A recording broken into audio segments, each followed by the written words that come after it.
আসসালামু আলাইকুম।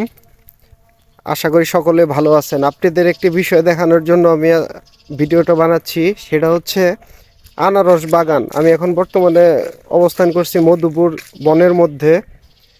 আমার পিছনে যে সারি সারি গাছগুলো দেখতেছেন সেটা হচ্ছে আনারস বাগান।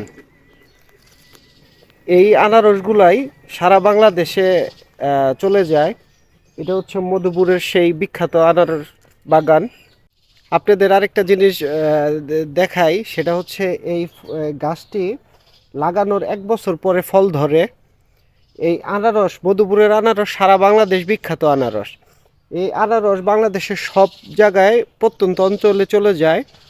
আর অনেকে আমরা আসলে আনারস খাই, কিন্তু আনারসের গাছ এইভাবে দেখি নাই সারি সারি, যে সারিবদ্ধভাবে আনারস, যে আনারস, মধুপুরের আনারস সবচেয়ে মিষ্টি এবং সুস্বাদু আনারস। রসে টইটুম্বুর আনারস হচ্ছে এই মধুপুরের আনারস। যাই হোক, তো আপনাদের জন্য শুভকামনা। সবাই ভালো থাকবেন। আসসালামু আলাইকুম।